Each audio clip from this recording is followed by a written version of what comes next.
Hi, and welcome to this live reading from Spring's Showers by C.A. King, and this is presented by Itsy Bitsy Book Bits.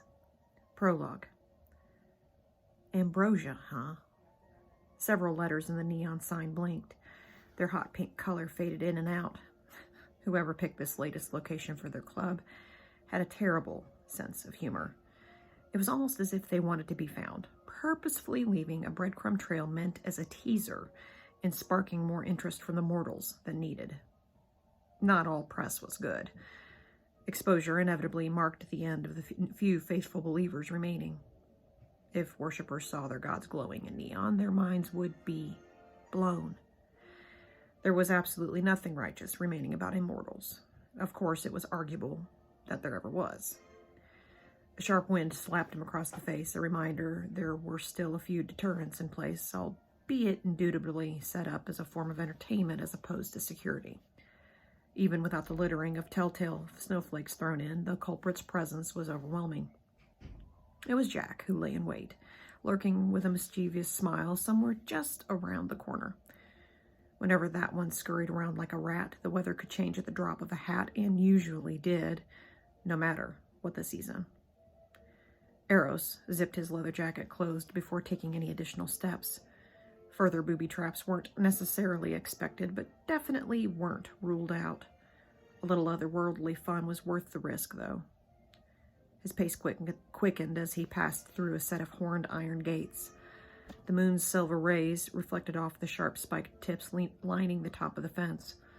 Using a form of old-school magic, the sky's celestial orb played tricks on the eyes of intruders, flashing images of men and creatures impaled, then left for dead. It was a nice touch, no doubt the workings of a talented witch or warlock. The gate squeaked, swinging shut behind him. His footing stumbled, a powerful mind suggestion forcing him to glance over one of his shoulders to where despair was lurking in wait. Panic. The gates were sealed. There was no escape, not even for the tiniest of creatures, and sealed was how it was from therein going to be kept. Saying they were locked was an understatement. There was much more to it than that. If one somehow managed to get by the multiple keyholes and barricades, there was an unusually large padlock to deal with. It currently dangled on the chains it normally secured, motionless and silent. There was no clattering or squeaking typically associated with metal on metal. Not even a stiff breeze from Jack was strong enough to move its weight. "Reaper," Eros growled, the sound not dissimilar to a wild animal caught in a trap and ready to snarl and pounce when the opportunity presented itself. Do we really need to go through the whole show of lights and sounds? The mounting pressure of anxiety subsided, the wall of darkness around him retreating. This was Eros's first visit to the new location, and so far it wasn't going well. A part of him was far more susceptible to emotions than the other would-be patrons of the tavern here. It came with the territory. To arrange love, one needed to feel. He glanced over his shoulder. The gates were tied up in a fully opened position, having reverted to their previous appearance and function. It was what they were meant to do, allowing passage via the establishment's shady staircase leading down. Garbage littered each of the steps before ending at a small platform, the main entrance. It was even less impressive, consisting of nothing more than a wooden door, and a locked one at that. Nostrils flared. The odor alone was enough to consider turning tail and running. The most awful of scents were, in a way, a defense mechanism meant to alert the one sniffing or something wasn't right. Eros's nose twitched, fighting the urge to take in another whiff. A few raps of his knuckles and a slot, only slightly bigger than a peephole, opened in the wooden entrance. He held up his hand. A gold and red ring prominently displayed as his ticket into any place with otherworldly ties. After a set of 3 locks clicked, the door creaked open. A cloaked figure moved to the side, granting passage to a narrow hallway. A little embarrassment was generally manageable. What he was staring at, albeit temporary, was immensely humiliating. The new club was a far cry from the brilliance of the golden gates and thrones of Mount Olympus. The only clouds in the joint were those born from the use of various forms of tobacco products. Immortals cared little about health issues. If you can't beat 'em, join 'em. Eros removed a cigar from the inside pocket of his leather jacket. Pulling it under his nose, he inhaled deeply, admiration reflected in his eyes. Well, if it isn't Eros Cupid, a woman said, glaring in his direction. She moved closer, invading his space. You don't mind, do you? Eros asked, a cigar cutter already clamping down on the end. Once between his lips, he drew air in through it, making sure it had been properly rolled. If it had been too tight, it would have landed on the floor to be swept up as garbage. It's not as if there isn't already a room full of smoke and mirrors. Obviously, you were raised in a gentleman's club, the woman muttered, rolling her eyes. How are your parents? Eros raised one eyebrow, smiling. His attention was focused on the toasting of his cigar, a ritual all smokers knew and performed. Holding the cigar at a 45-degree angle, he gently rotated it, allowing the flame to flicker directly underneath. Did you know the trick to toasting? Eros said, ignoring the question about his family. If she wanted to know so badly, she could visit them and find out. Is to never let the flame directly touch the tobacco. If that were to happen, the wrapper could char. Now that, he waggled a free finger, would be a waste. A whiff of smoke floated up from the end. He placed the cigar between his lips, gently puffing as he continued to rotate the tip over the flame until the entire end was glowing. Now all I need is an even burn, he said, blowing the smoke over the ash of the cigar, inspecting it. Oh, the one exclaimed. Is this a lesson? How fascinating. Mind you don't get any ashes on the floors. I do hate a mess. Eros howled a deep laugh. Long ashes that don't fall are the sign of a well-made cigar.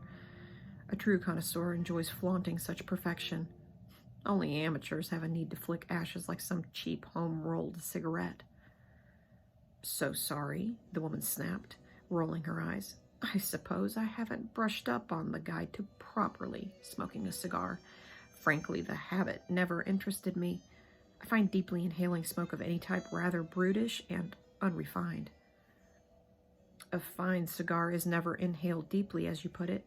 It is as delicate to the palate as a fine wine, meant to be sipped, not gulped. Eros blew a puff of smoke directly into her face. A challenge, the woman chuckled. Her chest expanded, taking in all of the secondhand smoke wafting between them. A moment later, she exhaled a gust of clean air laced with the scent of fresh rain and lavender. It's not nice to mess with Mother Nature.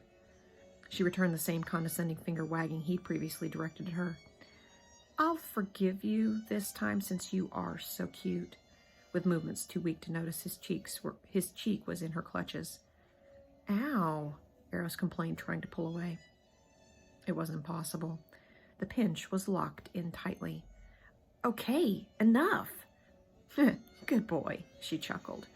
We were just about to get a round of poker going. Care to join us? Her head tilted to the side, her eyes wider than a puppy waiting for a biscuit. A private invitation, he mused, following the blur of a floral pattern through the sea of bodies. He took the remaining empty seat at the card table, snickering under his breath at the decades-old decor. A green velour material covered the middle section right up to a wooden rim, and that part was complete with built-in drink holders. Stains added to the nostalgia, each hiding a riveting story the patrons undoubtedly knew. Here I thought you all despised me. Your money is still good, Neptune replied, stroking his long white facial hair. Same as Mr. Claus over there. How about we measure? I'm sure my beard is beating yours. We have 2 more weeks. The supposed jolliest of them all wore a scowl worthy of the King of Hell. Anything is possible in that time. Cards slid across the table. I deliver gifts around the world, and one night, after all, time for me isn't an issue. His brow rose as the last card hit the table. If you are so confident about winning, how about double or nothing? Neptune howled a laugh, reaching well over the volume of all the room's chatter. You're on, my good man. I've got inches on you. Is there anything you don't bet on? Eros asked. Beard growth rates, really? You both could alter the natural course of things should you so choose. Where's the sport in that? You should try something your magics can aid you with. I'm roughing this round, Mother Nature chuckled. There will be no unnatural tampering. Of that, you can be certain. We've been here throughout time, Nick answered. We've done everything there is to do, even played games with mortal pawns, using them as we would chess pieces or cards. He held up his hand. I'm not proud of it, but it was something that happened back in those days. You, of course, weren't around at the very beginning, the dawn of the great gods. We aren't those immortals anymore, Neptune said. I, for one, have to admit I miss the old days. I miss the worship, the prayers, the servants. A sigh escaped with his final words. Oh, to bask in the glory of the sun with the faces of bewitched mortals gazing on with adoration manifested in their eyes. Giving up our hold was a mistake, a cloaked figure groaned. A skeletal hand appeared from under well-draped black robes, reeling in a set of dealt cards. No one remembers our power. We are mere shadows of the gods we once were. Grimm's right, Neptune sighed. We opted for the same workload with far less pay. He paused.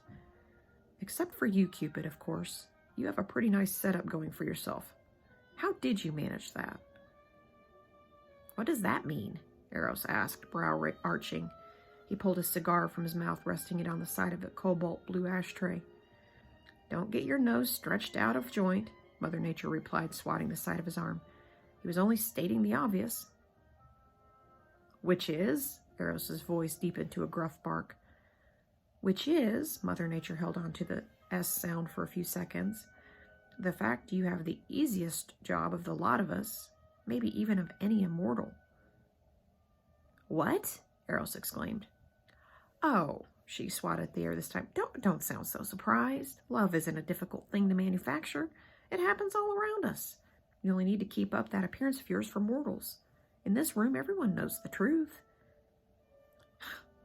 It's not like flying around the entire world in a night, Nick chuckled. Or taking care of the oceans with all the plastic people keep dumping in it, Neptune huffed. He motioned across the table with one hand. The Reaper ushers the dead to where they belong. You, on the other hand, shoot off a slew of arrows on Valentine's Day and a bunch of hearts appear in the clouds. Everyone feels good. Job done. I could do that in my sleep. We all could, Mother Nature snickered, batting a feathered fan in front of her face. Might even be fun for a change. I've been contemplating a little getaway. She paused. Has anyone seen Jack? The air conditioning seems to be on the fritz again. We could use a little cooling. Eros huffed through flaring nostrils, ignoring the temperature complaints. If that's what you think, how about a little wager? I'll take each of you on. Hell, I'll take the whole room on. What do you have in mind? Neptune asked. Bring a single couple together, Eros suggested. They must be a true love match who are meant to be a couple, though. Any couple? Nick asked, peeking at his newly dealt hand. As long as they are new to each other? Yes, Eros answered. If anyone can manage to do it, I'll take over their job for all of next year. And they can have a vacation. Of course, you have to follow normal rules and regulations about the use of magics as well. And should I lose? Death's raspy voice questioned. A puff of black smoke rose from under his hood, forming a skull and crossbones over the center of the table. If no match is made, or I have to intervene in any way, Eros said, pausing. The losing party admits publicly my job is more difficult than theirs. I also want to know how you did that. One finger extended toward the fading cloud of skeletal remains. So bragging rights and a lesson in caricatures, Neptune chuckled. I like it. Count me in. This might end up being the most fun I've had in centuries. I think we are all up for that, Mother Nature said. The rest of the table nodded their acceptance of the bet. Who goes first, then? Ladies are always first, Eros replied, especially if we go by preferred season. That would mean Mother Nature has spring, Neptune has summer, Reaper has fall, and Mr. Claus has winter. Any changes? Not one of them so much as made a peep. Good, then it is settled. He tossed 4 aces on the table, reeling in the pot right after. Let's play a few more rounds, shall we? I'm feeling lucky tonight. He locked his fingers together, stretching them out in front of his chest. Each knuckle cracked loudly, followed by a similar noise from his neck. It was time to go to work.